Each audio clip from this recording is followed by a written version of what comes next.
If you tried to describe what God is like, it could be difficult or daunting.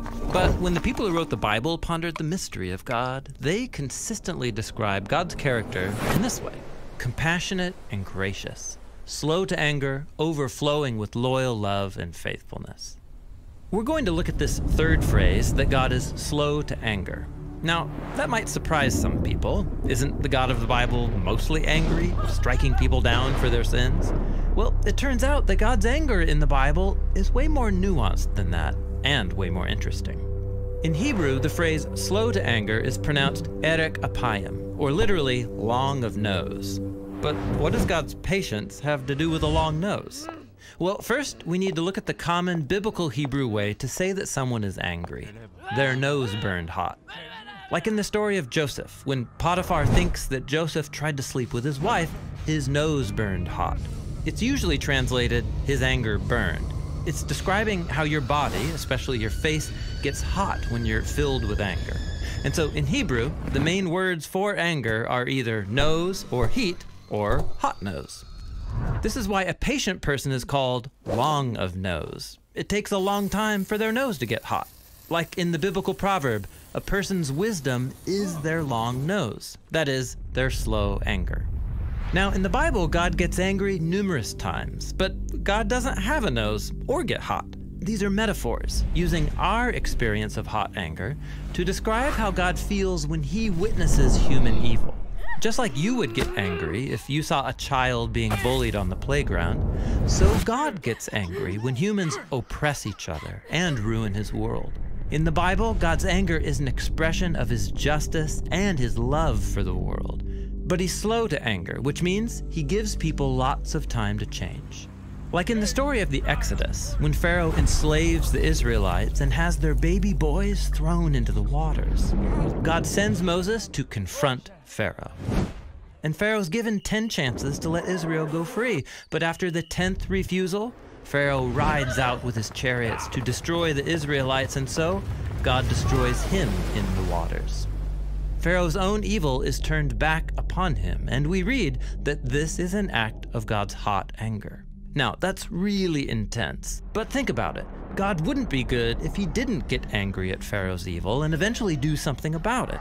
And notice that God's anger is expressed by handing Pharaoh over to the consequences of his own decisions. And this is actually how God's anger is shown throughout the scriptures, like in the story of the Israelites. Over and over again, for hundreds of years, they betray the God who rescued them from slavery. And though he gives them many chances to turn around, they keep giving their allegiance to the gods of other nations. And each time we read that the hot anger of God burned against the Israelites. But notice what always follows. God gave them over into the hands of their enemies. Israel wanted to serve the gods of other nations, and so God, in his just anger, gives them what they want, as those nations circle back and defeat Israel. This is similar to what the Apostle Paul says in his letter to the Romans. He says God's anger is being revealed against human evil, and then 3 times he says what that looks like. God hands people over to their destructive desires and decisions, even if it leads to death. But Paul also says God is patient, giving people time to come to their senses and change. Because remember, God's anger is a response to human evil, and it's based on a deeper character trait, his compassion and his loyal love. God is not content to let people sit in their own self-destruction. In the Bible, God's on a mission to rescue. This is why Jesus said that he was going to Jerusalem to die, as a demonstration of God's love for his enemies. He would stand in the place of his people who were choosing self-destruction and take the consequences of their decisions upon himself. In Jesus' life, death, and resurrection, we see God's anger at evil and his love for people working together to provide forgiveness and life for a humanity lost in self-ruin. So God's anger in the Bible is really important, but it's not the end of the story. When God is angry and brings justice, it's because he's good. And he's extremely patient, working out his plan to restore people to his love. And that's what it means to say that God is slow to anger.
ay sakdal sa Kanya.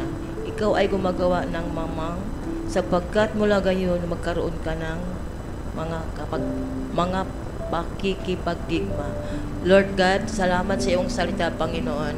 Alam po namin, Panginoon, sa lahat ng aming pagdigma, sa aming mga pagsubok, sa ang nangyayari sa buhay namin, Panginoon. Alam ko, Father God, ikaw po ang mag-aayos sa lahat pong mga iyan, Panginoon. Lord God, sa mga kakapatiran namin na hindi pa nakarating, nawa makarating po, Panginoon, ng maayos, Panginoon. At Lord God, itago mo po kami sa iyong lukuran at lalo na po ang magbigay ng iyong salita. Kayo po ang mangungusap sa amin, Panginoon, Lord God. Lahat po, Panginoon, ay magpapuri sa iyo. Kayo po ang itataas namin sa pangalan ni Jesus. Lahat tayo magsabi ng Amen.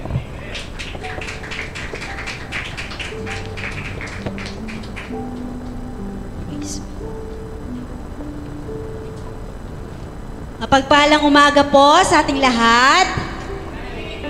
Good morning po. Ang lahat po ba ay pinagpala ngayong araw? Amen. Ang lahat po ay excited na magpuri sa Panginoon. Amen. Bigyan natin ng palakpak ang ating Diyos na buhay. Thank you, Hallelujah. Jesus. Thank you, Lord. Good morning, Lord. Good morning na po ba tayo sa ating Ama sa Langit? Amen. Paggising pa lang. Hallelujah. Hallelujah. Salamat sa Panginoon. Sino po ang may lakas ngayong umaga dahil sa Panginoon? Amen. Tayo po ay nabubuhay dahil sa biyaya ng ating Diyos. Amen. At ang sabi nga po nung aawitin natin, we have a weapon of warfare. But the battle is the Lord. Amen. Tagumpay na po ba ang lahat? Meron po bang hindi kaya ang ating Diyos? Lahat kaya niya. Amen. Hallelujah. Tayo po'y magpupuri, tayo'y sasamba, magpapasalamat sa ating Panginoon ngayong umaga. Hallelujah. Handa na po ba tayong lahat? Pumalakpak, sumayaw, sumigaw sa ating Diyos na buhay. Amen. Pwede po ba tayong sumigaw ng hallelujah? Hallelujah. Hallelujah. Hallelujah. Praise you, Lord. Amen. Yes, Lord. Let's go, church. Let's declare His mighty power. Hallelujah.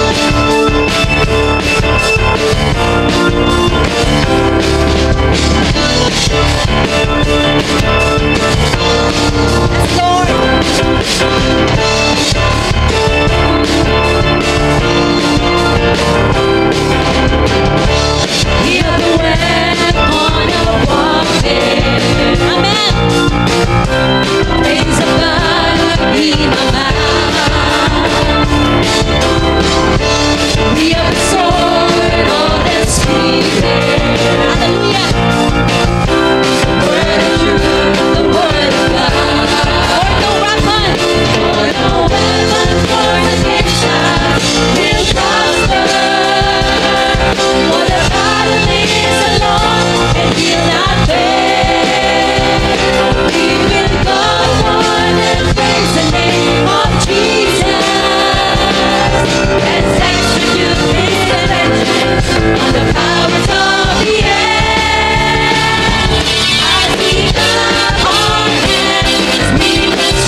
you, Jesus.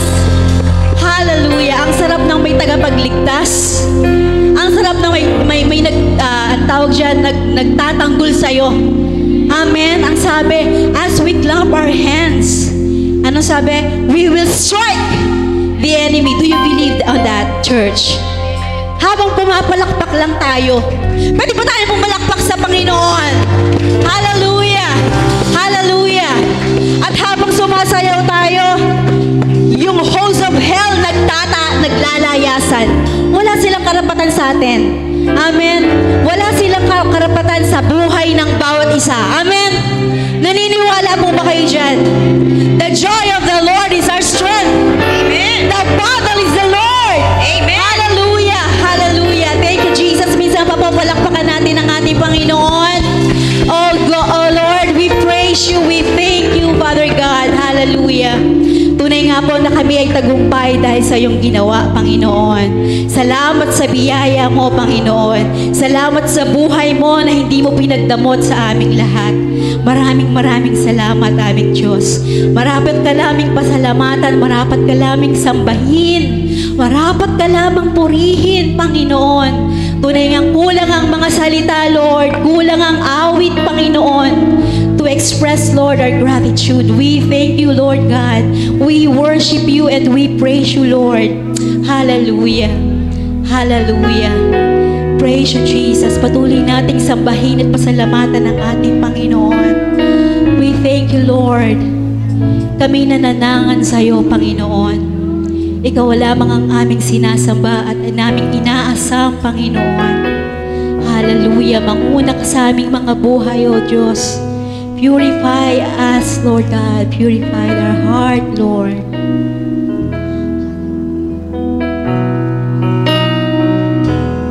You are my strength when I am weak. You are the treasure that I seek. You are my all in all. Sing to Jesus. Seek you as a precious jewel. Lord, to give up, I'll be a fool. You are my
living, O God. Ikaw ang aming strength, Lord. Ikaw ang aming encouragement, Lord. Ikaw ang aming pag-ibig, Panginoon. Thank you, Father God. We worship you, Lord. We bless your name, O God. We lift your name on high, O God, to give you praise, Lord. We honor you, Lord God. We thank you, Jesus. All glory and honor belongs to you alone, Lord. We worship you in Jesus' name. Amen. Amen. Hallelujah.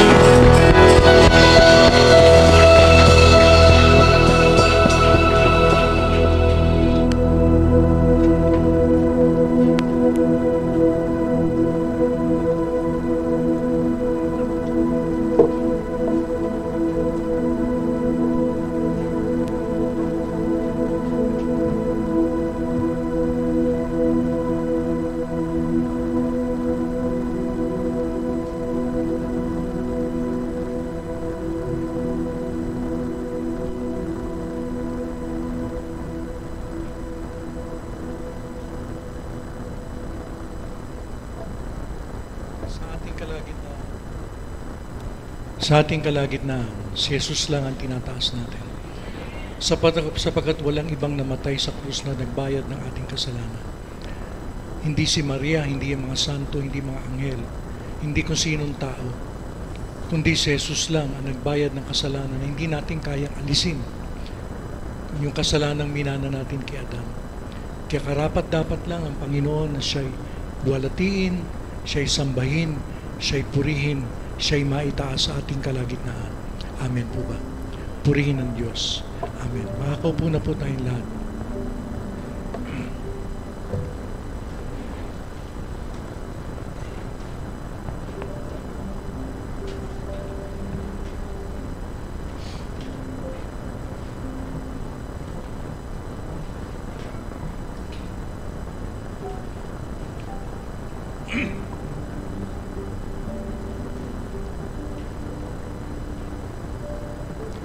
Ngayong umaga ako'y nagpapasalamat sa Panginoon na binigyan niya ako ng mensahe na alam ko makakapagpataas ng ating pananampalataya at makakapagpalakas sa atin. Kukorek din tayo nito. Amen po ba? Sinong mga tao ang hinahanap ng mga mata ng Panginoon dito sa lupa? Sino? Kadalasan, nagkakamali tayo na iniisip natin na ang sumusunod ng mga tao ang hinahanap ng mata ng Panginoon dito sa lupa. Hindi yung mga reliyosong panatiko. Hindi mga reliyosong panatiko. Hindi yung mga nagkakahawang gawa. Yung mga tumutulong sa may hirap. O not those involved in ascetic practices or those who are involved in pious works. Akala natin ang hinahanap ng Panginoon ay yung mga nagkukulong sa kumbento. Marami ako narinig na ganyan eh.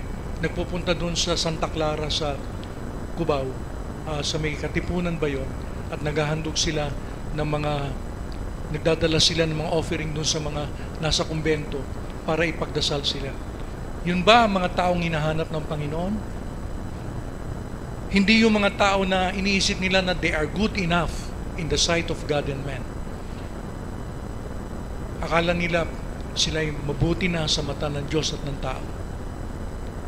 O hindi rin yung mga tao na iniisip nila sila'y matuwid o sila'y banal dahil sinusunod nila ang 10 utos ng Diyos at hindi nila nilabag ni isa man sa mga utos ng Diyos. Ito ba ang mga taong ito ang hinahanap ng Diyos? Subalit sino mga taong hinahanap ng mga mata ng Panginoon dito sa lupa? Kung hindi yung mga taong binanggit ko, then sino? Para maliwanagan tayo at pakinggan natin ang sinabi ng Diyos sa 2 Kronika, chapter 16, verse 9, yung ating scripture reading. Sabi dito, sapagkat ang mga mata ng Panginoon ay nagpaparood parito sa palibot ng buong lupa, upang ipakita ang kanyang kapangyarihan alang-alang sa kanila, na ang mga puso ay tapat sa Kanya. Sabihin natin, tapat. Tapat sa Kanya. Doon ipinapakita ng Panginoon ang Kanyang kapangyarihan, ang Kanyang kalakasan. Sabi dito, ang mata ng Panginoon ay paparot parito sa buong sanlibutan para ipakita na siya ay makapangyarihan doon sa mga taong tapat sa Kanya. Tandaan natin, ang hinahanap ng Diyos yung tapat sa Kanya. Doon sa English, it is translated in different translations in the Bible. No? Sabi sa today's English version, yung loyal. Alam natin ang ibig sabihin ng loyal. Tapat. Sabi sa Bible in Basic English, yung true, hindi yung false. Yung totoo sa Kanya.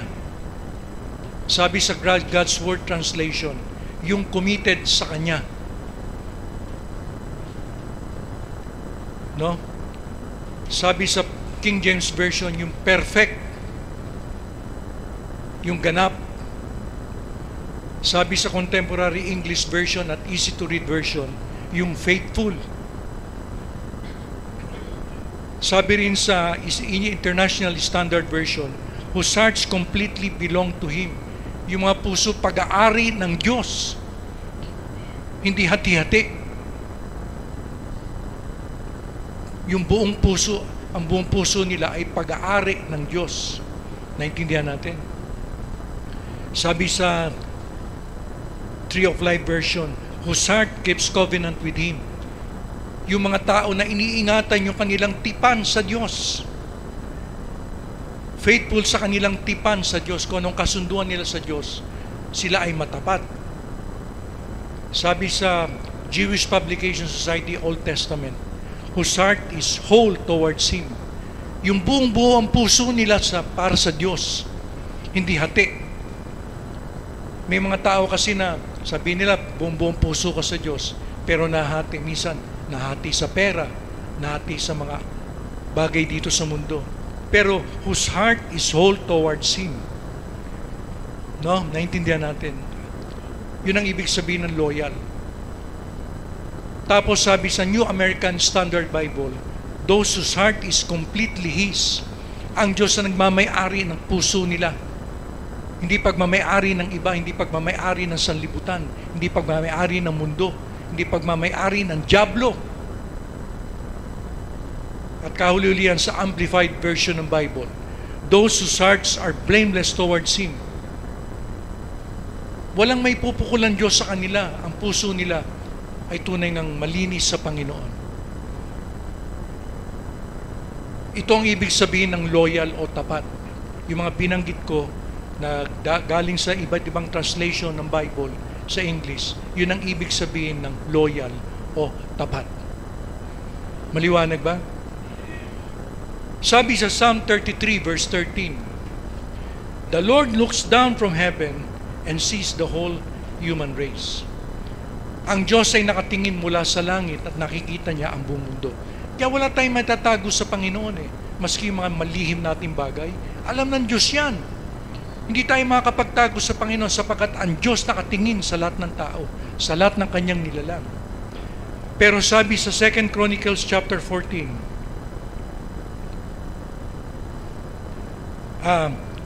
pero ang mata ng Panginoon, bagamat nakatingin sa lahat ng tao, pero ang mata ng Panginoon ay parang searchlight, parang lente, na paparot parito sa buong mundo.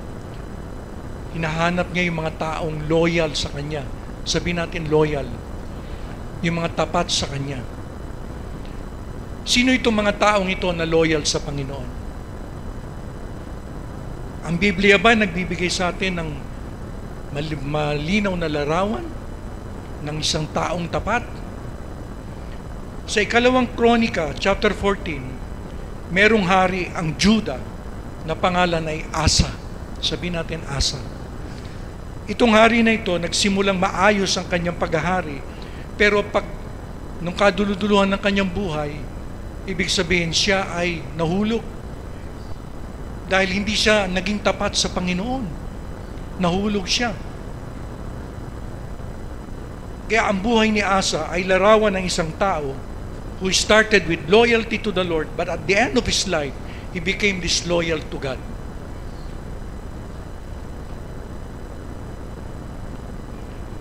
Na, unang puntos natin ngayong umaga. Ano ang ibig sabihin ng katapatan sa Diyos?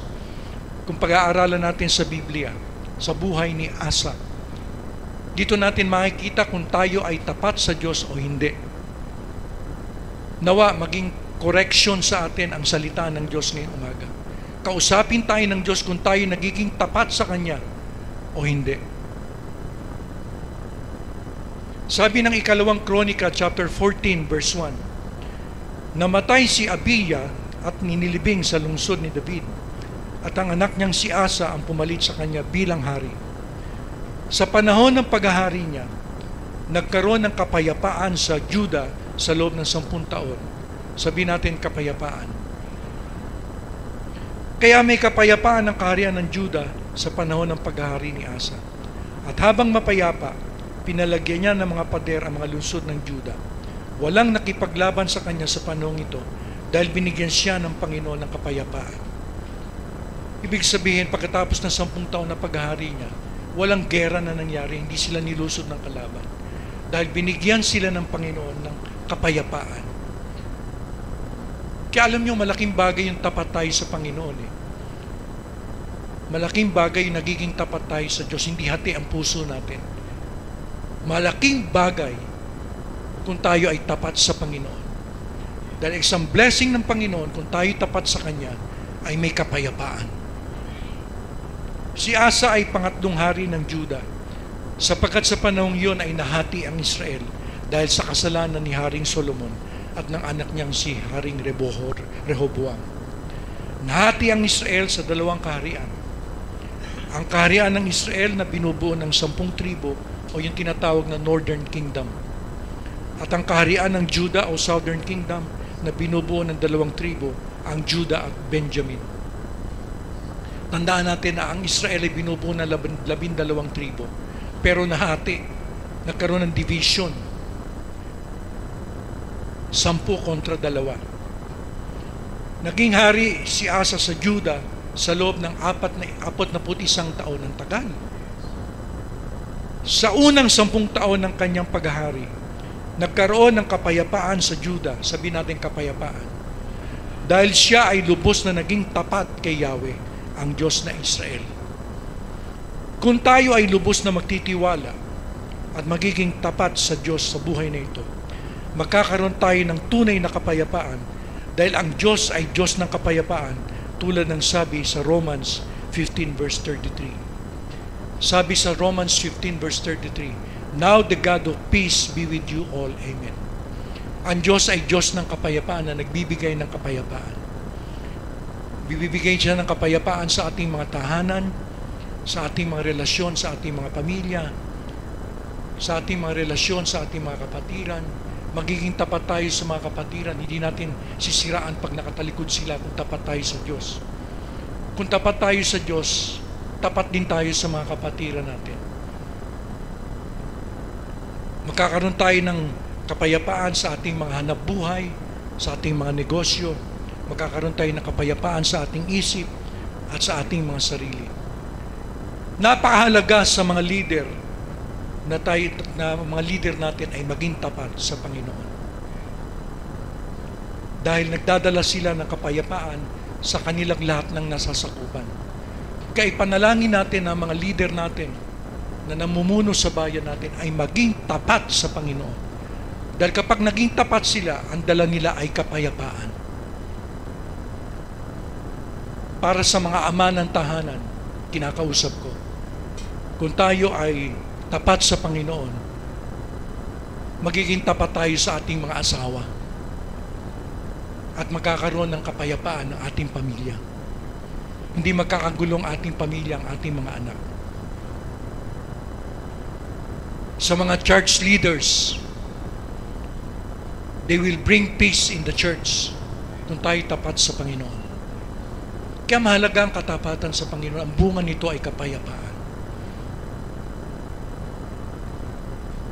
For leaders in the government, yung mga namumuno, they bring peace to the community. For leaders in the government, they bring peace in the community. For bosses, yung mga amo natin, kapag naging tapat sa Panginoon, they bring peace to the workplace.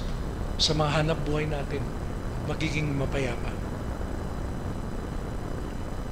If we are a leader in any organization, halimbawa, Homeowners Association, naalala ko kami sa barangay noon, ang dalas, may mga reklamo mga Homeowners Association, nagkakagulo, hindi magkasundo yung mga miyembro ng homeowners, tapos yung mga leader nila. Madalas may gulo kami sa barangay, pinagkakasundo namin, dahil hindi nagiging tapat yung mga leader.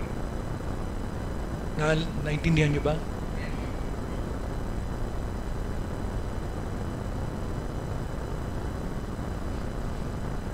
Remember that the Lord brought peace to Judah because of the loyalty of Asa to him. Tandaan natin na ang Diyos ay nagdala ng kapayapaan sa kaharian ng Judah dahil si Asa ay tapat sa kanya. Dahil sa kanyang katapatan sa Panginoon, he brought blessing to the land of Judah. Dahil sa katapatan niya sa Diyos, nagdala siya ng blessing sa ating Panginoon. Kaya kung tayo tapat sa Panginoon, kahit saan man tayo, kung tayo namumuno sa ating pamilya, ano man ang hinahawakan natin, kung tayo tapat sa Diyos, we bring blessing. Nagdadala tayo ng blessing saan man tayo pumunta.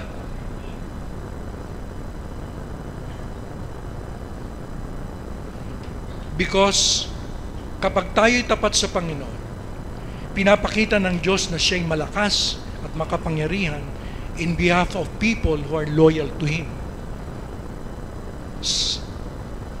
Kaya kung tayo'y tapat sa Diyos, ang Diyos pinapakita niya na siya'y makapangyarihan at malakas, alang-alang sa mga taong tapat sa Kanya.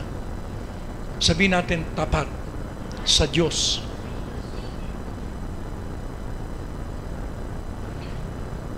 In verse 6, sa ating binasa, sabi doon, God gave Asa peace in Israel. Sa kanyang kaharian, nagkaroon ng kapayapaan. Walang gera. So, iniukol niya ang sarili niya sa mga worthwhile projects, sa makabuluhang projects. Halimbawa, like building walls for the protection of the land. Gumawa sila ng mga pader para sa proteksyon ng kanilang kaharian.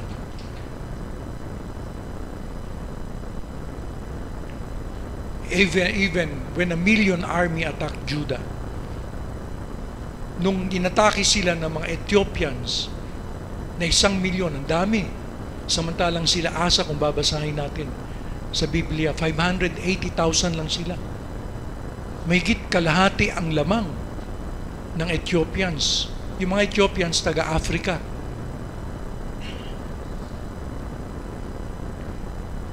Kaya nung kinatake sila ng mga Ethiopians, pinakita ng Panginoon na siya ay malakas at makapangyarihan, alang-alang kay Asa. Because the battle is the Lord's. Sabi nga ni Weng kanina, the battle is the Lord's. Ang pakikipaglaban ay sa Panginoon kung tayo'y tapat sa Kanya. Paano pinakita ni Asa ang kanyang katapatan sa Panginoon, na kanyang Diyos? Sabi sa ikalawang Kronika, chapter 14, verses 9 to 15. Nilusob ni Sera na kay taga-Ethiopia ang Juda kasamang maraming sundalo at 300 karwahe. Yun nga, milyon ang umatake sa Juda. Maliit na bansa lang ang Juda, pero inatake ng milyon na mga Ethiopians. At nakarating sila hanggang sa Maresya. Pumesto sina Asa sa lambak ng Zepata, malapit sa Maresya. Pagkatapos nanalangin si Asa sa Panginoon na kanyang Diyos. Tandaan ninyo, nanalangin siya sa Panginoon na kanyang Diyos. Walang ibang Diyos si Asa kundi si Yahweh na Diyos na Israel. Tandaan ninyo, walang ibang Diyos si Asa. Kaya nanalangin siya sa Diyos ng Israel. Ang sabi niya, O Panginoon, wala na pong iba pang makakatulong sa mga taong walang kakayahan laban sa mga makapangyarihan, kundi kayo lang. Tulungan niyo po kami, O Panginoon naming Diyos, dahil umaasa po kami sa inyo at sa inyong pangalan, pumunta kami rito laban sa napakaraming sundalong ito. O Panginoon, kayo po ang aming Diyos. Huwag niyo pong payagang manaig ang tao laban sa inyo. Kaya dinaig ng Panginoon ang mga taga-Ethiopia sa harapan ni Asa at ng mga taga-Juda. Tumakas sa mga taga-Ethiopia at tinabol sila ni Asa at ng kanyang mga sundalo hanggang sa Gerar. Marami sa mga ito ang namatay at hindi na makalaban pa. Dinaig sila ng Panginoon at ng kanyang mga sundalo. Maraming ari-arian ang nasamsam ng mga sundalo ng Juda. Nilipol nila ang mga baryo sa paligid ng Gerar dahil dumating sa mga ito ang nakakatakot na parusa ng Panginoon. Hindi pa man nakikipaglaban sila Asa. The Lord brought terror to the land. The Lord brought terror sa kanilang mga kalaban, sa mga Ethiopians. Kahit na 1,000,000 ng mga Ethiopians. The Lord brought terror. Sinamsam nila ang mga ari-arian ng mga bayan dahil marami ang mga ari-arian nito. Nilusob nila ang mga kampo ng mga tagabagbantay ng mga hayop at pinagkukuha ang mga tupa, mga kambing at mga kamelyo. Pagkatapos nagsibalik sila sa Jerusalem. Now, ang tanong ganito. Paano ipinakita ni Asa ang kanyang katapatan sa Panginoon? Paano? Bago ang digmaan, sumambit siya ng panalangin kay Yahweh na Diyos ng Israel. Ano ang nilalaman ng kanyang panalangin? Mahalaga kung tama ang ating panalangin. Kung tayo humingi ng tulong sa Panginoon. Kung tayo ay tapat sa Panginoon, ang unang gagawin natin ay pumunta sa Diyos in prayer. Gaano man kalaki ang problema na hinaharap natin, and offer to Him a right prayer. Sabihin natin, right prayer. Tamang panalangin. Maraming klase ng panalangin mga tao Pero ibig sabihin, hindi lahat ng panalangin dinidinig ng Diyos. Kailangan tama ang panalangin natin. Paano natin pinapakita ang katapatan natin sa Diyos? Una, nanalangin si Asa kay Yahweh o kay Jehovah. Sabi niya sa verse 11, pagkatapos nanalangin si Asa sa Panginoon na kanyang Diyos, sabi niya, O Panginoon. Yung Panginoon dito ay Yahweh or Jehovah. Na dapat nating maintindihan na Yahweh or Jehovah is the redemptive name of God. Ito yung pangalan binigay sa Israel nung panahon ni Moses nang pinalaya niya ang mga Israelita mula doon sa pagkakabihag sa mga Ehipsyo. Alam nyo, may significance yung tumawag ka na kay Yahweh. Kapag ang Israel ay tumatawag kay Yahweh o Jehovah,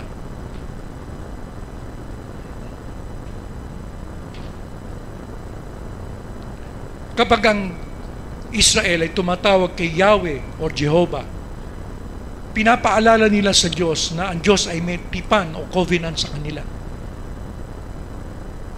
Natutulungan silang labanan ang kanilang mga kaaway at sila'y papagtagumpayin.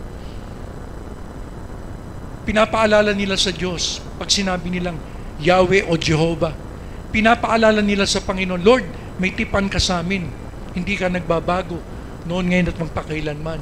May tipan ka sa amin na tutulungan mo kami sa aming mga kalaban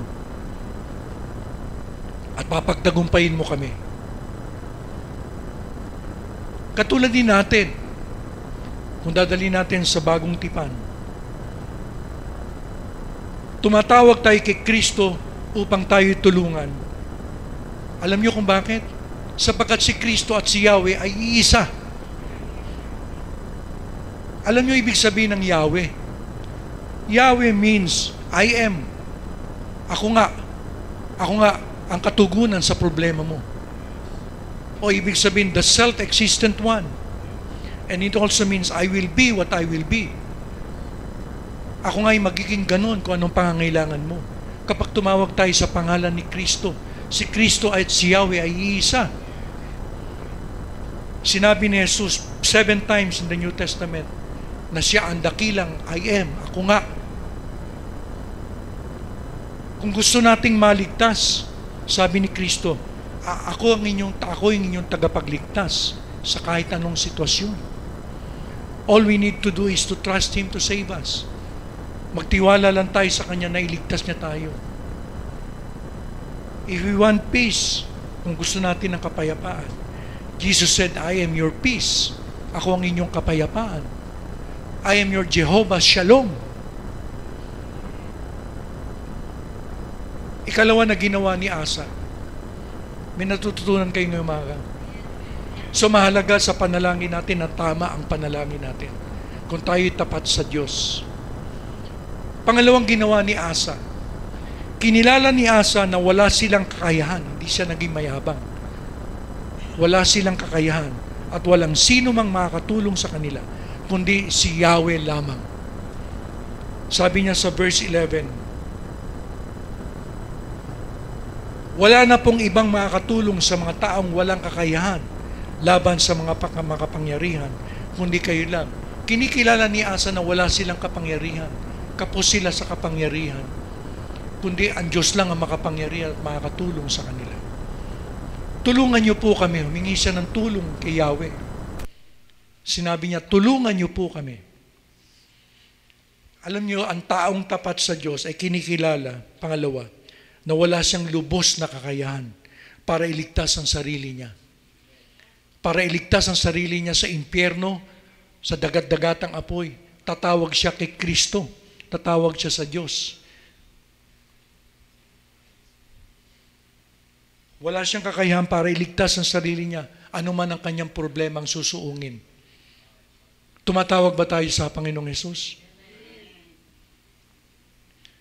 Kaya sa Diyos siya humingi ng tulong, hindi kung sino-sinong mga personalidad.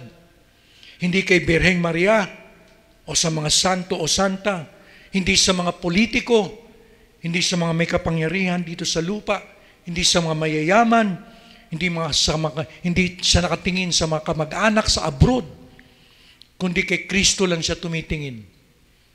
Yun ang taong tapat. Kaya ang puso ng taong tapat, buo. Talagang ang Diyos na lang ang nagmamayari ng puso niya. Pangatlo, pinakita ni Asa ang kanyang katapatan. Umaasa lamang si Asa sa mga pangalan ng Diyos dahil ito ay may kapangyarihan na talunin gaano man karami ang kanilang kalaban. Di ba nyo napansin na sa verse 11, nanalangin siya, O Panginoon naming Diyos? Sabi niya, dahil umaasa po kami sa inyo at sa inyong pangalan. Pumunta kami rito laban sa napakaraming sundalong ito. Tinawag ni Asa ang dalawang pangalan ng Diyos dahil ito ang nagpapakilala kung gaano makapangyarihan ang Diyos ng Israel. At ito ang Diyos na kanilang pinaglilingkuran.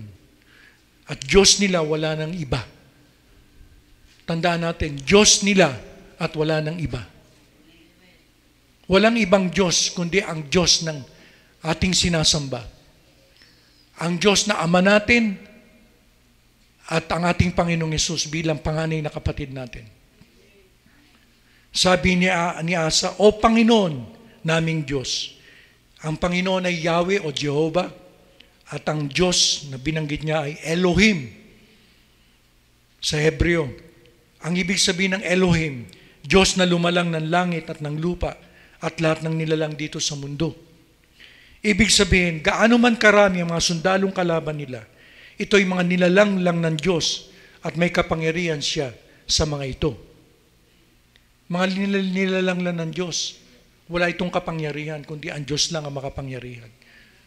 Kaya mahalaga na kapag tayo nanalangin, kinikilala natin kung sino ang Diyos natin, kung sino ang Panginoon natin, kung anong kayang gawin ng Diyos natin.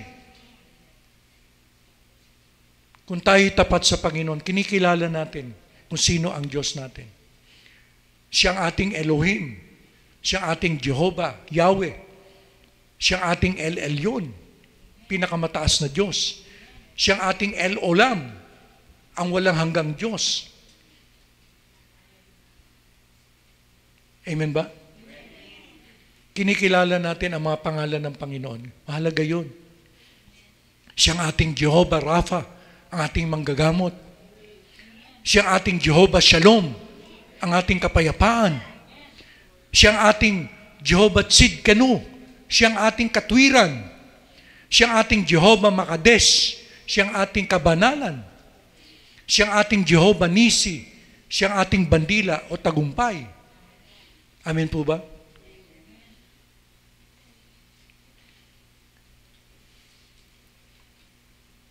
Alam niyo ang ibig sabihin nito? Ibig sabihin, gaano man karami mga sundalong kalaban nila. Ito'y mga nilalang lang ng Diyos. At may kapangyarihan ng Diyos sa mga ito. Kaya hindi natakot si Asa. Alam niya na kahit gaano karami nang dumating na kalaban niya, nilalang lang sila ng Diyos. At ang Diyos amin nakapangyayari sa kanila. Ganun ang Diyos natin. Yun ang Diyos nating sinasamba sa langit. Palakpakan natin ang Panginoon. Ibigay natin ang papuri at pagsamba sa Kanya.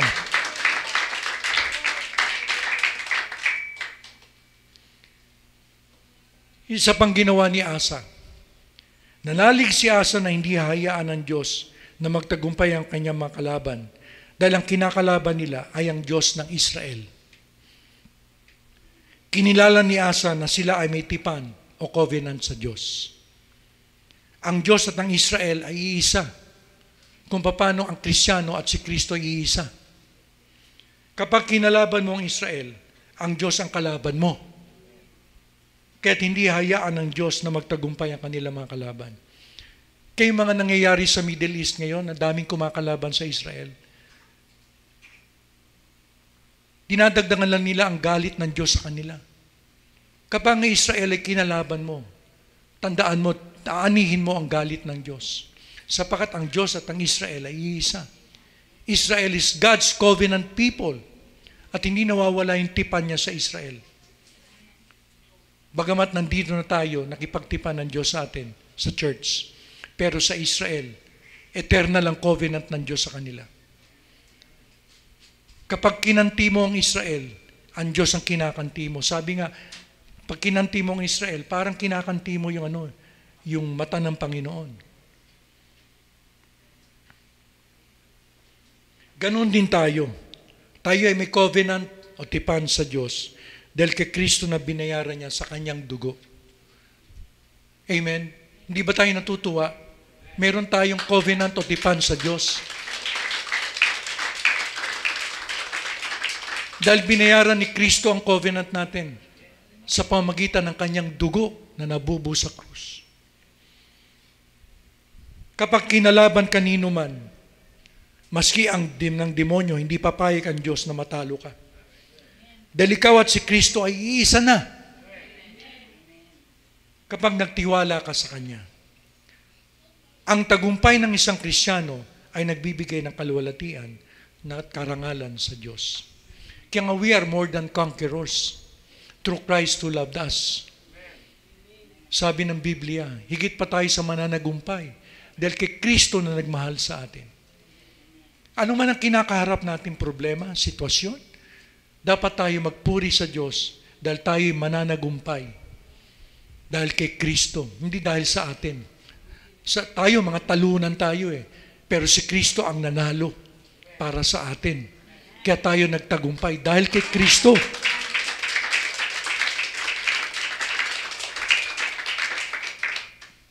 Sabi ng ikalawang Kronika, chapter 16, verse 12, kaya dinaig ng Panginoon ng mga taga-Ethiopia sa harapan ni Asa at ng mga taga-Juda.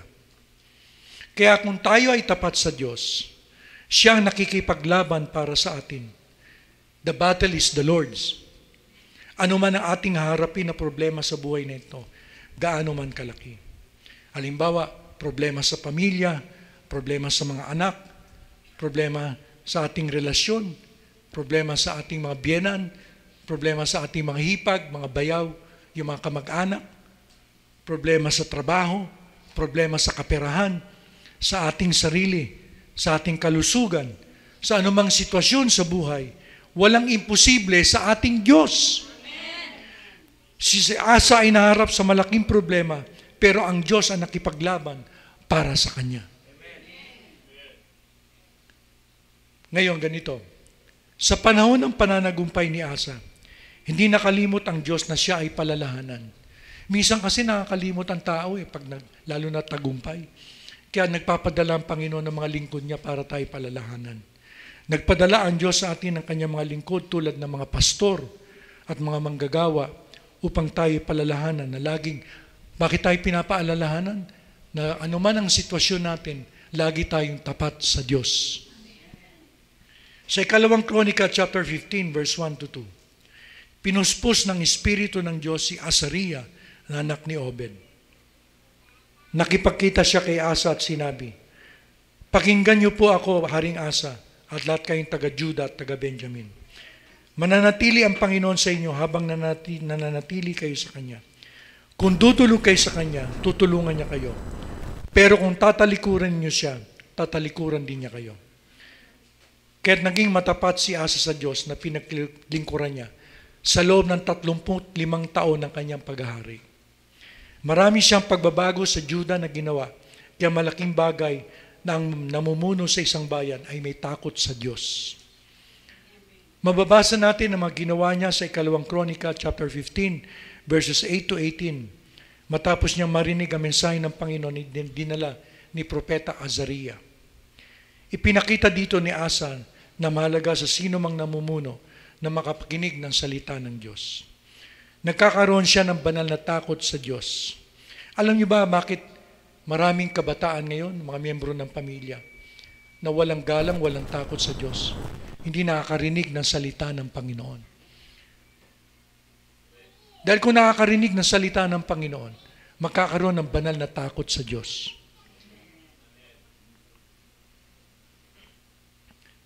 Kaya mahalaga sa buong sambahayan na makapakinig ng salita ng Diyos.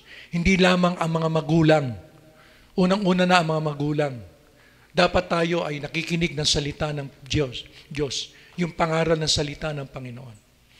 Pati bawat miyembro ng tahanan. Bakit? Upang magkaroon ng banal na takot sa Diyos at magkaroon ng tunay na kapayapaan. Kung ating tahanan ay may banal na takot sa Diyos, magkakaroon ng kapayapaan. Tandaan natin, banal na takot sa Diyos, magkakaroon ng kapayapaan ating mga tahanan. Hindi magulo, hindi nag-aaway-away, hindi nagkakanya-kanya.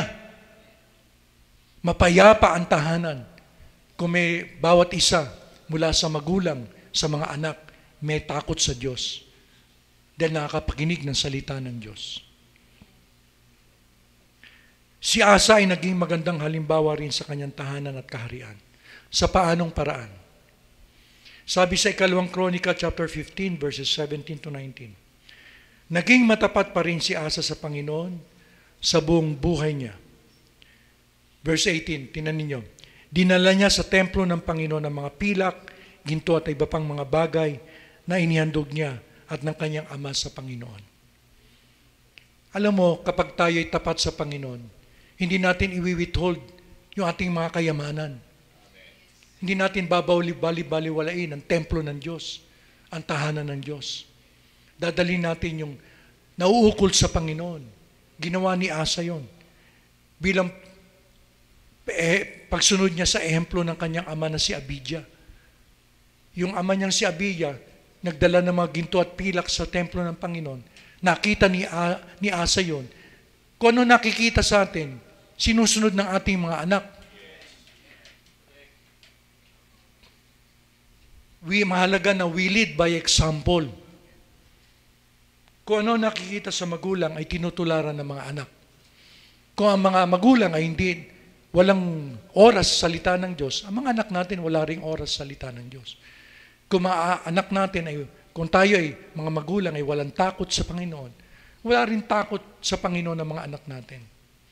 Kung tayo mga magulang, di natin ginagalang ang presensya ng Panginoon, ganun din ang ating mga anak. Wala ding galang sa presensya ng Diyos. Kung anong nakikita sa ating mga magulang, ginagaya. Pwede ba yung sabihin natin na, huwag mong tutularan yung ginagawa ko? Pwede ba yun? Naalala ko yung isang tao sabi niya doon sa kanyang mga anak, nag-sermon siya sa kanyang mga anak dahil siya manginginom at may bisyo. Sabi niya, mga anak, huwag niyong tutularan yung ginagawa ko. Pwede ba yun? Ginagawa niya di tutularan siya.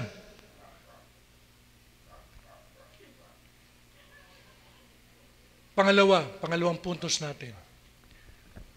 Kailan tayo hindi nagiging tapat sa Diyos? Yun ang pakilalawang katanungan. Kailan tayo hindi nagiging tapat sa Diyos? Si Asa, nagsimulang maganda ang kanyang relasyon sa Diyos dahil siya'y naging tapat. Pero dumating ang panahon, hindi na siya naging tapat sa Diyos na kanyang pinaglilingkuran. Bakit kaya? Ano ang mga dahilan? Ating pag-aralan ng buhay ni Asa. Unang-una, sa loob ng maraming taon ng kanyang paghahari, ay hindi siya nakaranas ng pagsubok o mga problema. Pagkatapos na mabigat niyang pagsubok na lusubin siya ng milyong Ethiopians, ay wala na siyang mabigat na pagsubok na dinanas. Pinag-aralan ko ang buhay ni Asa. Pawang kapayapaan at kasaganaan ang naranasan ng Juda. Pansinin na mahabang taon siya nagari sa Juda. 41 taon. Mapayapa ang kanyang paghahari ng 10 taon bago siya nilusod ng milyong-milyong Ethiopians. Naging tapat siya sa Panginoon, kaya siya'y tinulungan ng Diyos. Pero pagkatapos ay mapayapa at wala siya naging pagsubok hanggang 35 o 35 taon ng kanyang paghahari. Kulang-kulang 20 taon na walang problema, walang pagsubok sila sa Juda. Dahil mapayapa at masagana ang buhay ng Juda ng maraming taon, ay hindi na nagtiwala si Asa sa Diyos. Di ba kadalasan kapag all is okay, everything is going well, hindi na tayo umaasa sa Panginoon? Umaasa na tayo sa sarili nating kalakasan? Dapat tayo, mapayapa man ang buhay natin o may pagsubok, dapat tayo nagbibigay ng oras sa salita ng Diyos. May pagsubok man o wala. Dahil hindi natin alam, isang araw darating ang pagsubok sa atin. Dapat maging handa tayo. Si Asa, masyado naging complacent. Dahil walang pagsubok walang problema Hindi na siya umasa sa Diyos. Hindi na siya naging tapat. Naging mapurol na ang kanyang pananampalataya. Hindi ba yung itak, kapag hindi mo itinataga, nagiging mapurol? Hindi na niya nagamit yung pananampalataya sa Diyos. Mahirap pala ang puro kasaganaan at sa buhay na walang pagsubok. Mahirap pala yun. Di ba, prayer natin kuminsan, Panginoon, alisin mo mga pagsubok na ito sa buhay namin. Alisin mo mga problema, hindi na kami problema, hindi na kami magkaroon ng pagsubok. Alam niyo ba bakit pinahintulutan ng mga pagsubok at problema? Pinahintulutan ng Diyos sa mga problema sa buhay natin upang matuto tayo tumawag sa Kanya at titiwala ang mga problema natin nang sa gayon ay makikilala natin ang lubusan ng Diyos na Siya ay mapagbiyaya at pinapaboran niya tayo kahit na tayo ang sanhi ng mga problemang kinakaharap natin. Kaya pinahintulutan ng Diyos ang problema para magtiwala tayo sa Diyos. Kasi pag walang problema, when everything is okay, parang hayahay na lang tayo Wala lang. Hindi na tayo nagtitiwala sa Diyos. Hindi na tayo nagbubulay-bulay ng salita ng Diyos. Hindi na tayo nagbibigay ng oras sa presensya ng Panginoon. Di ba? Yun na nangyari kaya sa pinag-aralan ko. Tagal na panahon. Kulang-kulang 20 taon na walang problema ang Juda. Kaya pumuro lang kanyang pananampalataya. Hindi na niya may taga ang pananampalataya niya.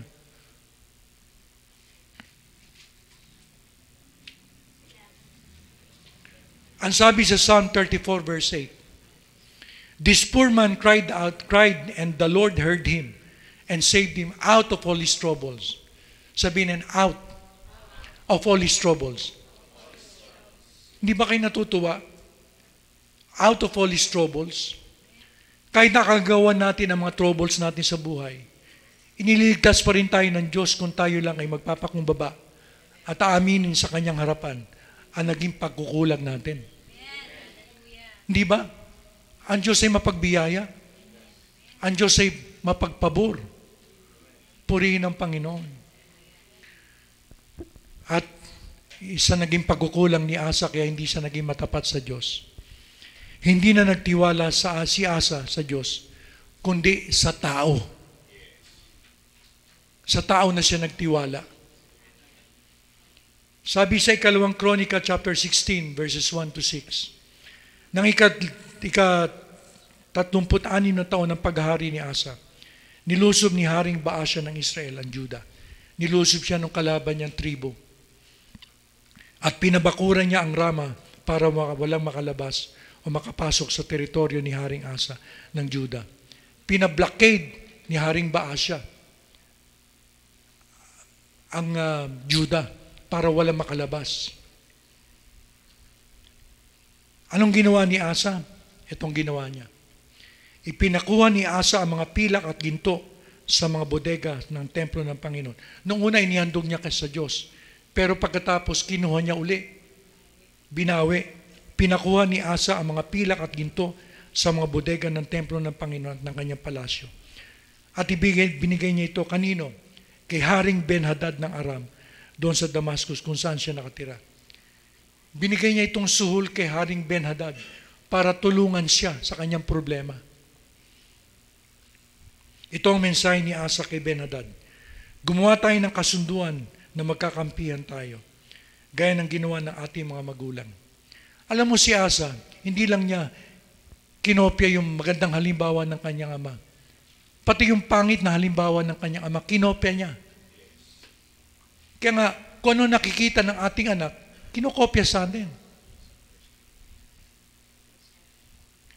Sabi niya, tanggapin mo ang mga pinadala ko sa iyong pilak at ginto at hinihiling kong tigilan mo ang pagkampi kay Haring Baasya ng Israel para pabayaan niya ako. Sinuhulan niya si Haring Ben-Hadad na huwag makipagkampi kay Haring Baasya. Kalabanin ni Haring Ben-Hadad ang hari ng Israel upang hindi na siya bigyan ng problema nito. Sinuhulan niya. Ano yung pinangsuhul niya? Yung mga inihandog na ginto at pilak sa Panginoon. Pinansuhul niya.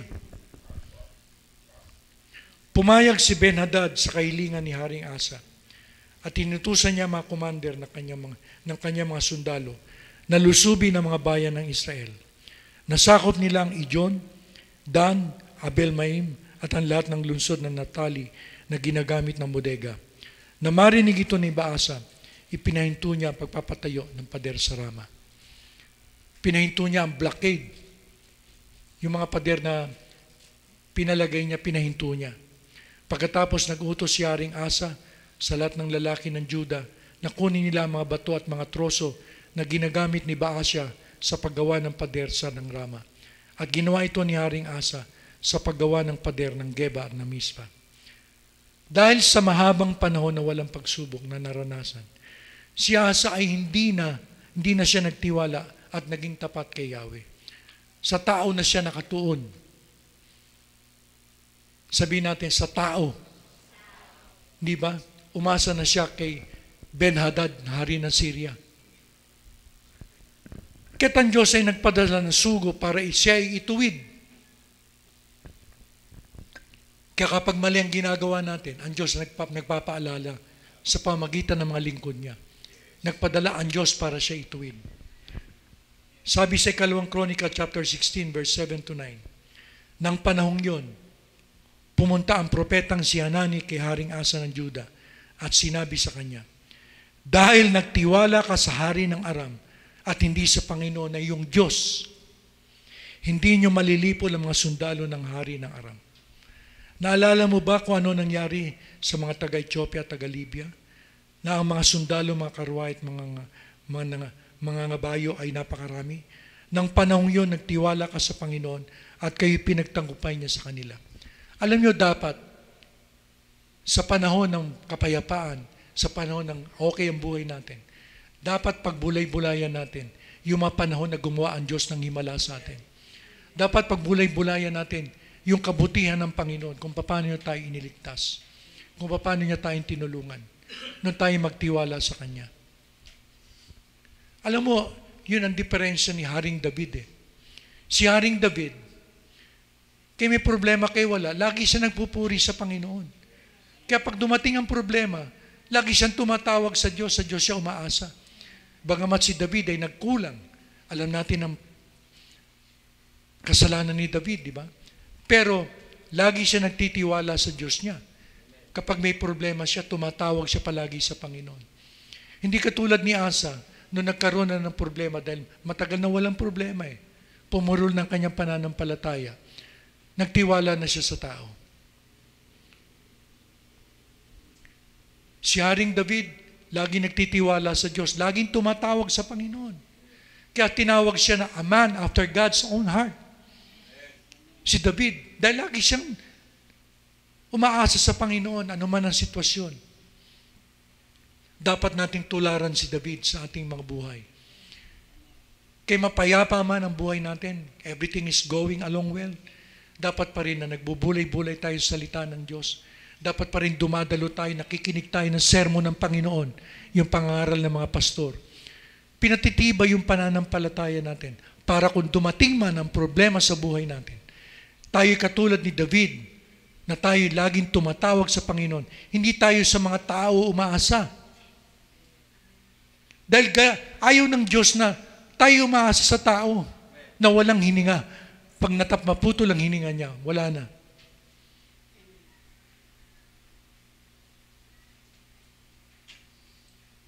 Tapos sinabi ni Propeta Hanani kay Asa, itong scripture reading natin, sapagkat nakatingin ang Panginoon sa buong mundo para palakasin ang mga taong matapat sa Kanya. Pumalakpak ang mga taong tapat sa Diyos.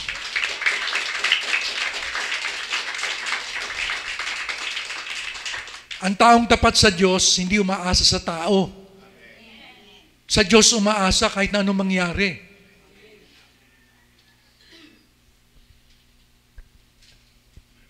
Ano pa ang mga kasalanan ni Asa? Hindi lamang siya humingi ng tulong at nagtiwala sa tao. Ibinigay pa niya mga pilak at ginto na handog sa templo ng Diyos sa tao na hininga niya ng tulong. Pinansuhol niya. Minsan yung mga handog natin sa Diyos, sa tao natin ibinibigay.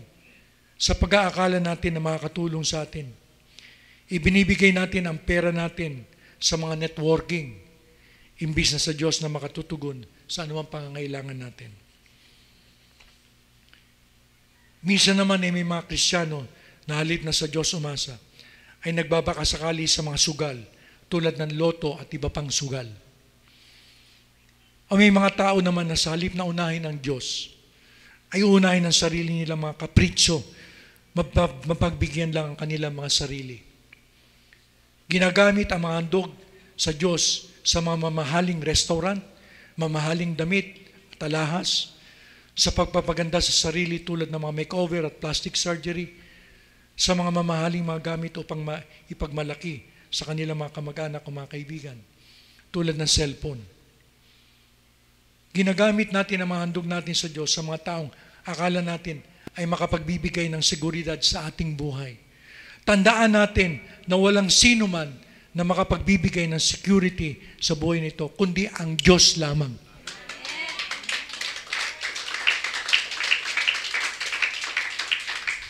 Yung mga trabaho natin, hindi magbibigay ng security yan eh.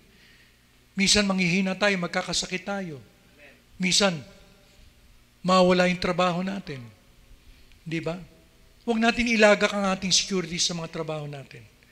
Sabi nga sa Awit 146, Psalm 146, verses 3 to 6, put not your trust in princes. Huwag mong ilagak ang inyong pagtitiwala sa mga namumuno. In a son of man, sa anak ng tao, in whom there is no salvation. Sa anak ng tao, walang kaligtasan. Hindi tayo may liligtas ng anak ng tao.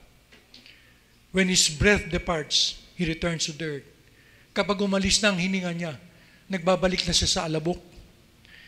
And that very day, his plans perish. Naalala ko noon, matagal na nung at church natin nandito pa. Naalala ko, may dumadalo sa atin. Inilagak niya ang kanyang buhay dun sa boss niya sa trabaho. Pero, nung namatay yung boss niya, para siyang basang sisiw. Hindi niya alam kung saan siya pupunta. Kaya hindi natin pwedeng ilagak ang tiwala natin sa mga tao dito sa lupa. Blessed is he whose help is the God of Jacob. Mapalad ang tao na ang kanyang katulong ay ang Diyos ni Jacob.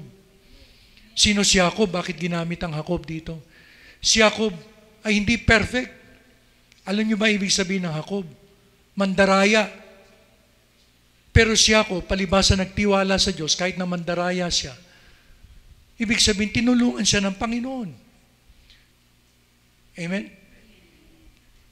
Kaya kung tayo man, ang buhay natin ay hindi maganda, hindi magandang patotoo.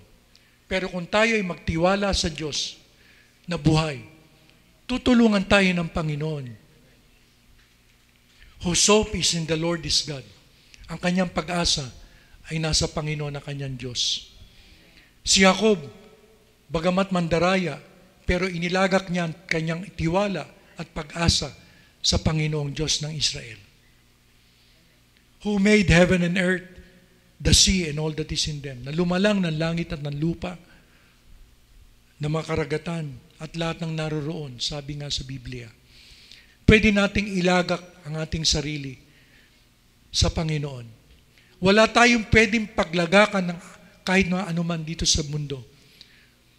You know, this world cannot offer us anything. Tandaan natin, this world cannot offer us anything. Napakalungkot, may mga taong maasa sila sa buhay na ito. Sa buhay na ito lamang. May mga tao na umaasa sa kanilang kamag-anak sa abroad. Eh yung kamag-anak sa abroad, nagsasawa din niyang tumulong eh. Hindi natin pwedeng asahan. Amen ba? Yung mga negosyo natin, ngayon, masagana. Pero darating ang time kung malugi.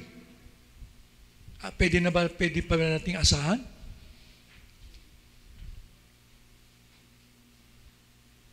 Kaya wala tayong pwedeng asahan dito sa lupa. Kundi ang pag-asa natin ay sa Diyos lamang na lumalang ng langit at lupa at lahat ng naririto. Amen at amen.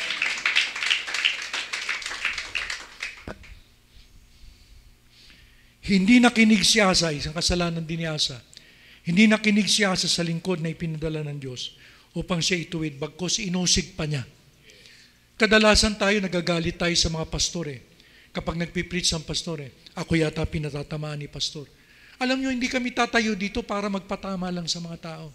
Kung anong binibigay ng Panginoon sa amin, sinasabi namin. Hindi kami magpapatama dito. Hindi kami mag-i-spend ng oras na gumawa ng sermon para patamaan lang kayo. Kung ano sinasabi ng Panginoon, ini-impress ng Panginoon sa amin, sinasabi lang namin sa inyo. Kaya kung may reklamo kayo sa amin, dapat sa Diyos kayo magreklamo. Hindi nyo sisihin ang mga lingkod ng Diyos. Sabi sa ikalawang Kronika, chapter 16, verse 10. Dahil dito, labis na nagalit si Asa sa propeta. Labis na nagalit si Asa sa propeta. Kaya dito'y kanyang pinakulong. At sa panahon ding yon, nagsimulang pahirapan ni Asa ang iba niyang mga mamayan. Nakita niyo? Sa halip na tanggapin ni Asa ang pagtutuwid sa kanya ng Diyos, inusig pa niya ang lingkod ng Diyos na nagko-correct sa kanya. Sa halip na magsisi at baguhin ang takbo ng kanyang buhay, ito ang kanyang ginawa. Pinakulong niya ang lingkod ng Diyos. Kapag hindi tayo maging tapat sa Diyos, tayo ay magmamataas, magmamalaki, at hindi na natin papakinggan pa ang mga lingkod ng Diyos na ipinadala niya upang tayo i-correct. Ikukulong natin ang mga lingkod ng Diyos sa ating mga puso na hindi tayo nagpapatawad at nakikimkim tayo ng galit at sama ng loob sa kanila. Di ba minsan, kapag masama ang loob natin sa pastor, pag-uwi natin sa bahay, ang inuulam natin, lechon na pastor. Nililechon natin yung pastor.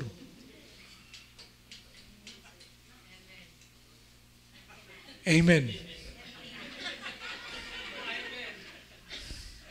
Dahil hindi natin nagustuhan yung preaching ng pastor eh.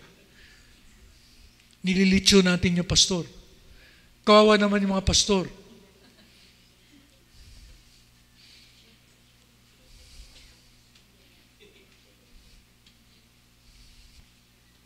At hindi na tayo nagiging blessing sa ating mga nasasakupan. Nung si Asa ay hindi na naging tapat sa Diyos, hindi na siya blessing sa kanya nasasakupan. Ang naging dala ni Asa ay pahirap sa mamamayan, hindi blessing. Ang isang kasalanan ay nagbubunga ng marami pang mga kasalanan. Ibinunto ni Asa ang galit niya sa lingkod ng Diyos at sa mga tao. Nakita niyo pag hindi tayo naging tapat sa Panginoon, kung ano ang ginagawa nating kabalbalan.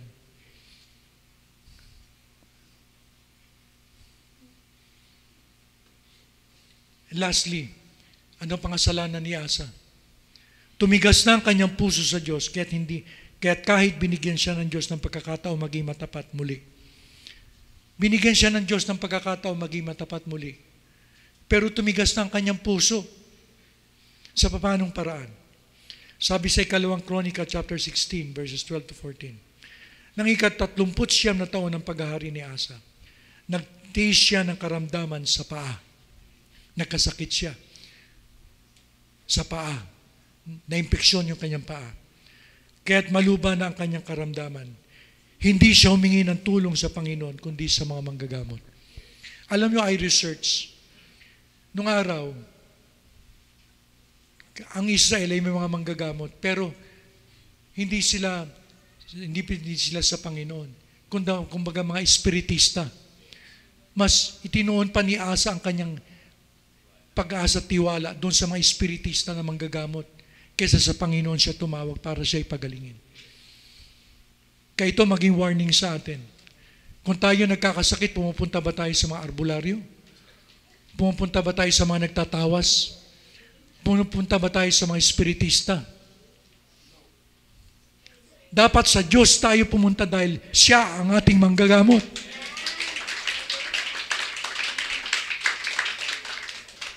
Yun ang kasalanan ni Asa. Binibigyan siya ng pag-asa ng Panginoon na manumbalik muli sa kanya. Pero wala tumalikod na siya Umasa na siya doon sa mga manggagamot na espiritista. Hindi na siya umasa sa Diyos.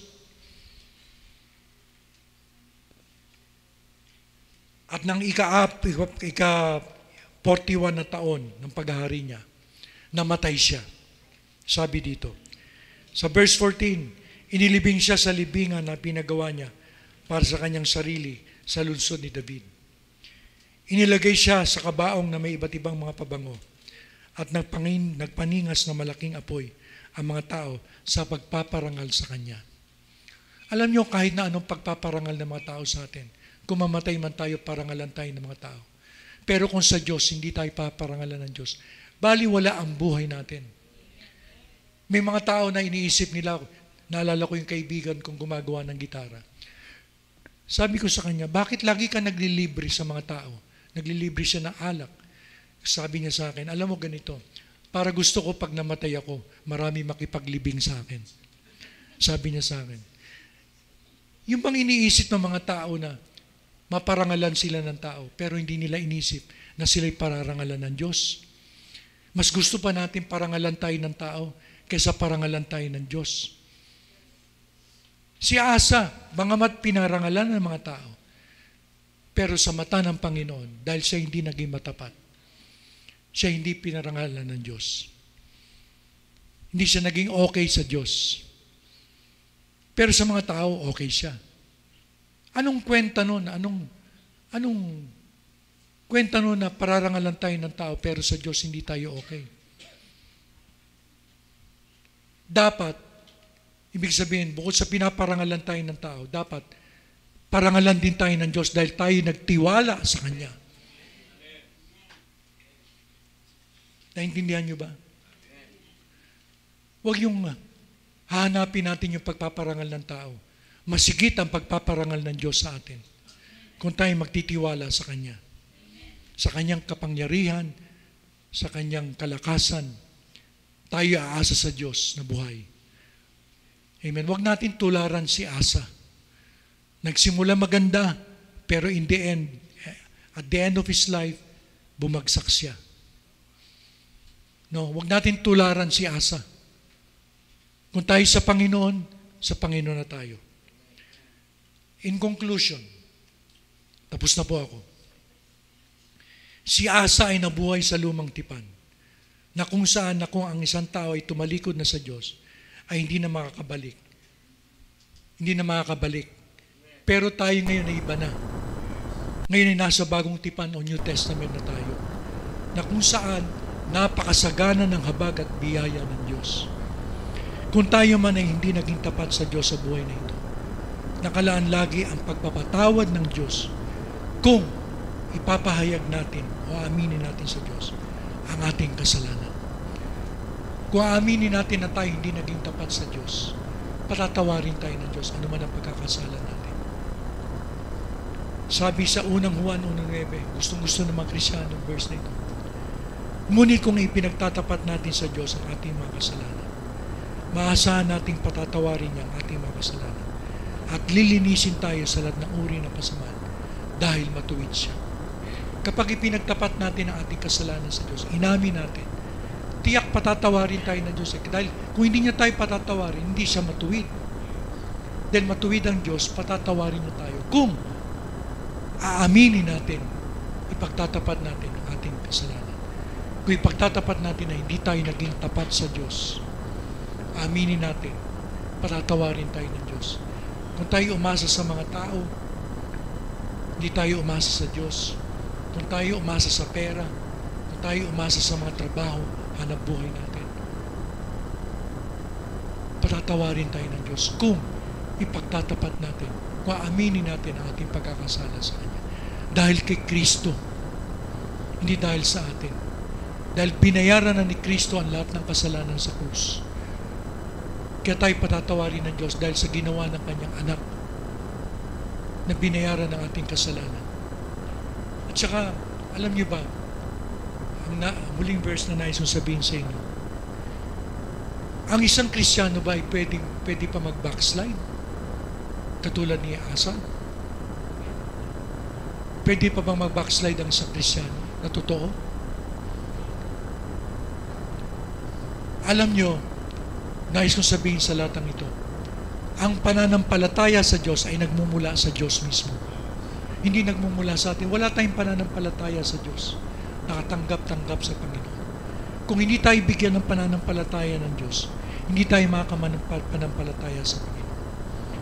Pero nais kong sabihin sa inyo, ang sinabi sa Roma chapter 1, verses 16 to 17, hindi ko ikinahihiya ang magandang balita. Ano yung magandang balita? Si Kristo'y namatay dahil sa ating kasalanan. Si Kristo'y nilibing. Si Kristo'y nabuhay muli. Yun ang magandang balita dahil sa ating mga kasalanan. Binayaran niya yung mga kasalanan natin. Kung tayo magtitiwala, sabi nga, hindi ko ikinahiya ang magandang balita sapagkat ito ang kapangyarihan ng Diyos para sa kaligtasan ng bawat sumasampalataya o nagtitiwala. Kapag tayo nagtiwala sa ginawa ni Kristo sa krus, nandun yung kapangyarihan ng Diyos na tayo iligtas. Ibinibigay niya yung pananampalataya niya sa atin. Unay sa mga Hudyo, gayon din sa mga Griego. Ano ibig sabihin nito? Sa lahat ng uri ng tao, walang pinipili ang Diyos. Walang itinatangi ang Diyos. Sa mga reliyoso man o hindi reliyoso.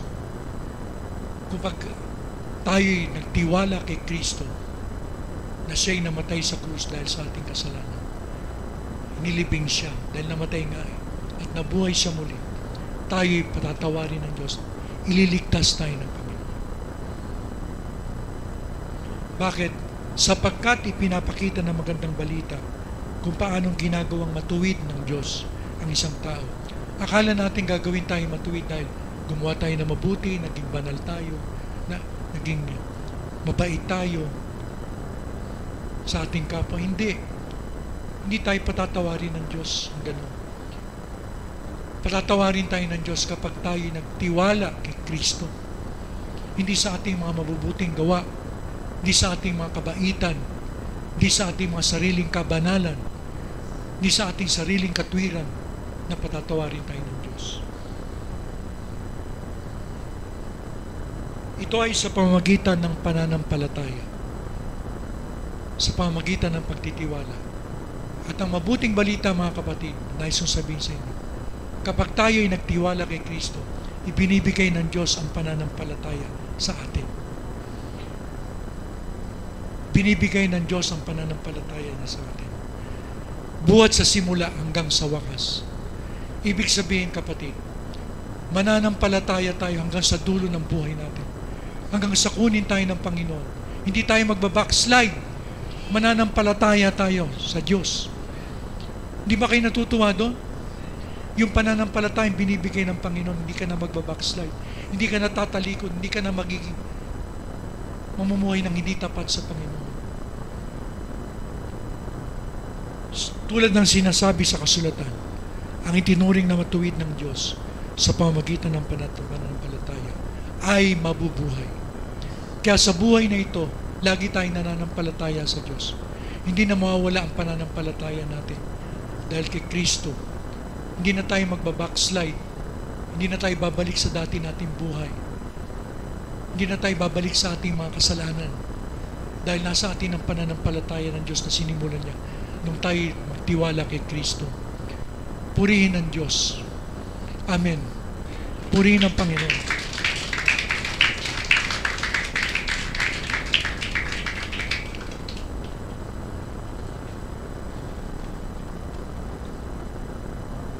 Sa umagang ito, tayo magpakumbaba sa Panginoon. Kung tayo man ay hindi naging tapat sa Diyos at may pinaglagakan tayo ng ibang Diyos sa ating buhay, pahayag natin sa Panginoon. Tayo yumuko.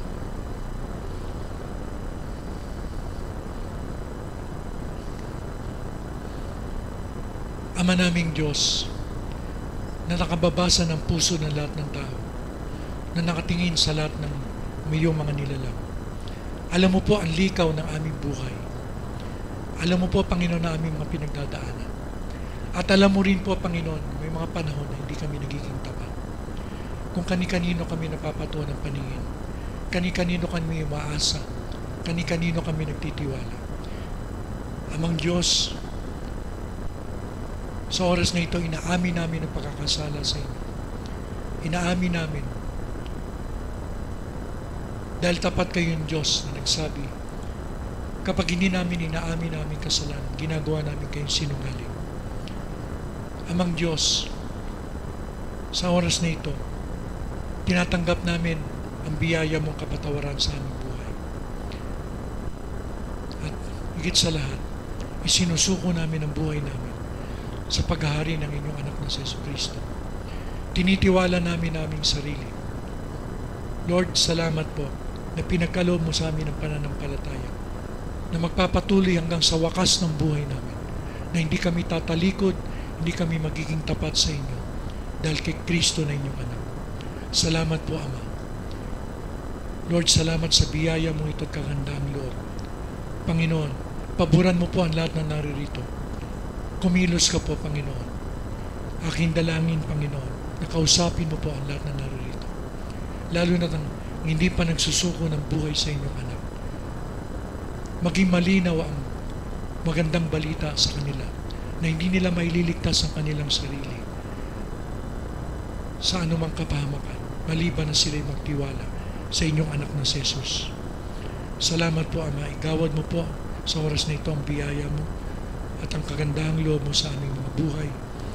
At tunay nga, Panginoon, hanggang sa wakas, kami magtitiwala, kami magiging tapat sa inyo, Panginoon, sapagkat ang matuwid ay mabubuhay sa pananampalataya. Hindi na mawawala ito. Salamat po, Ama. Ito ang aming dalangin sa ngalan ni Jesus. Amen at Amen.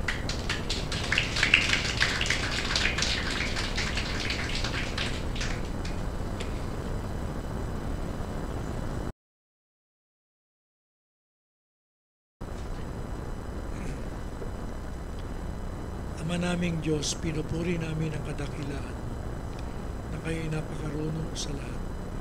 Alam mo po ang nangyayari noon, ngayon at magpakailanman. Kami ay nagpapasako, Panginoon, sa inyong kalooban. Panginoon, mangyari ang gusto mo sa buhay namin. Let your will be done here on earth as it is in heaven. Panginoon.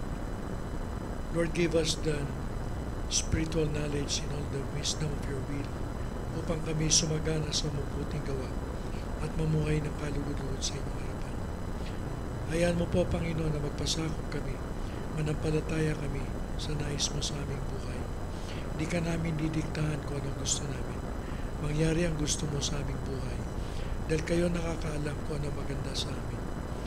Panginoon, marami pong salamat sa aming natutunan.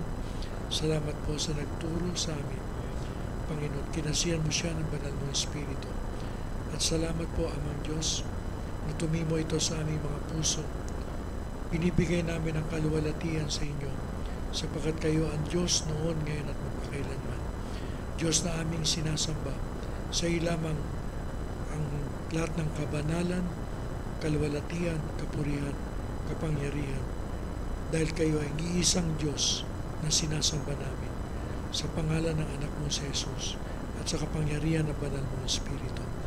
Amen at amen.